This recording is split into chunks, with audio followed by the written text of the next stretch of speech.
Bismillahirrahmanirrahim. Assalamualaikum warahmatullahi wabarakatuh. Perkenalkan, saya Nurul Maharani dari Universitas Negeri Makassar, jurusan Teknik Informatika dan Komputer, Prodi Pendidikan Teknik Informatika dan Komputer, mata kuliah Elektronika Analog dan Digital. Pada kesempatan kali ini, saya akan memaparkan rangkuman materi mata kuliah Elektronika Analog dan Digital dengan topik dasar-dasar elektronika.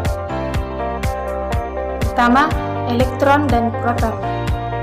Elektron merupakan satu dari tiga materi yang menyusun struktur atom, yakni inti atom atau nukleus, proton dan neutron, dan elektron. Proton, neutron, dan elektron menentukan karakteristik kelistrikan setiap materi.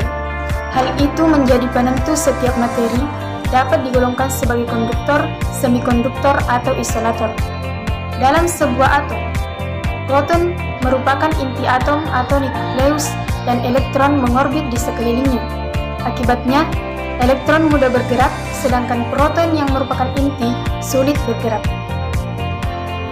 Berikutnya adalah arus listrik dan muatan listrik. Arus listrik. Arus listrik mengalir melalui rangkaian kabel listrik. Arus listrik yang mengalir mampu melakukan usaha untuk memutarkan motor listrik. Listrik mengalir dari potensial tinggi ke potensial rendah. Muatan listrik. Muatan listrik atau Q mengandung pengertian bahwa kemampuan alat untuk menyimpan atau membuang arus listrik I selama waktu tertentu, T. Contoh, jika arus listrik 3 ampere mengalir pada rangkaian selama 120 mD, hitunglah jumlah muatan listrik yang dipindahkan dari sumber listrik ke beban.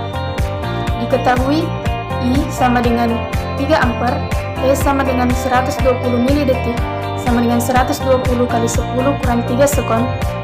Ditanya, Q sama dengan, jawab, Q sama dengan I kali T sama dengan 3 kali 120 kali 10 kurang 3 sama dengan 0,36 C tegangan. Selanjutnya, tegangan listrik. Tegangan listrik adalah suatu beda potensial antara dua titik yang mempunyai perbedaan jumlah muatan. Tegangan listrik juga sering dianggap sebagai gaya mendorong yang menyebabkan perpindahan elektron dari titik yang satu ke titik yang lain melalui perantara konduktor. Sistem satuan internasional untuk tegangan adalah volt atau dilambangkan V, yang diambil dari nama Alexander Volta, yang menyatakan satuan volt adalah perubahan energi sebesar 1 joule, yang mana V sama dengan W per Q, W sama dengan V kali Q, dengan keterangan V sama dengan tegangan listrik, satuan volt, W sama dengan energi listrik, satuan joule, dan Q sama dengan muatan listrik, satuan coulomb. Berikutnya, yaitu hukum Ohm. Pada tahun 1827, Georgi Simon Ohm, ahli fisika Jerman yang hidup antara tahun 1787 sampai 1854, melakukan percobaan untuk menentukan hubungan antara kuat arus I dan tegangan P, hingga menemukan pernyataan bahwa arus listrik I yang mengalir pada hambatan resistor sebanding dengan tegangan yang diberikan pada hambatan tersebut dalam kondisi ruang dijaga konstan. Berikut penggunaan hukum Ohm untuk mengetahui tegangan listrik, mengetahui arus listrik, dan mengetahui hambatan listrik dengan keterangan P sama dengan tegangan listrik, satuan volt, I sama dengan arus listrik, satuan ampere, dan R sama dengan hambatan satuan Ohm.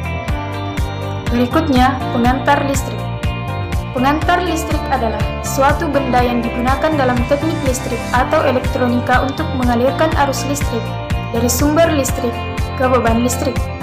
Bahan yang dipakai dalam teknik listrik dan teknik elektronika dapat digolongkan menjadi 3, yaitu konduktor atau pengantar, isolator atau penyekat, dan semikonduktor atau setengah penghantar. Bahan yang pertama yaitu konduktor atau penghantar. Konduktor merupakan suatu bahan yang dapat menghantarkan listrik. Bahan penghantar mempunyai banyak elektron-elektron bebas sehingga dengan mudah dapat dipengaruhi keadaan sekitarnya.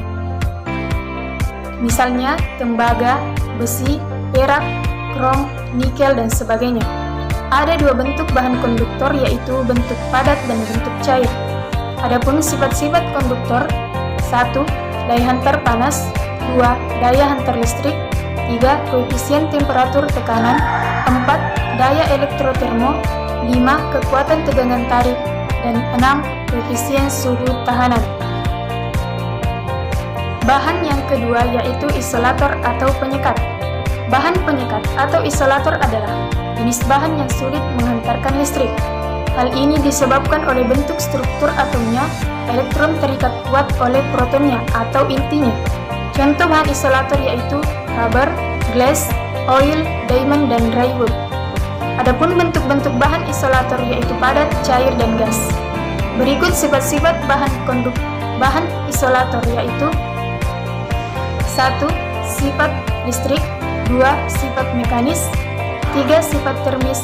Dan 4. Sifat kimia. Bahan yang ketiga atau yang terakhir adalah semikonduktor. Bahan semikonduktor adalah bahan penghantar listrik yang tidak sebaik konduktor, akan tetapi tidak pula seburuk isolator yang sama sekali tidak menghantarkan arus listrik. Adapun bahan-bahan semikonduktor diantaranya adalah silikon, selenium, germanium, dan metal oksidase. Berikut tipe atau jenis semikonduktor. 1. N-type.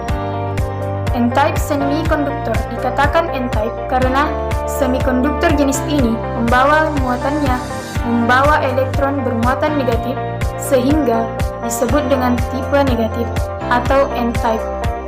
2. P-type. P-type semikonduktor dikatakan P-type karena semikonduktor jenis ini kekurangan elektron atau disebut dengan hole dan bermuatan positif.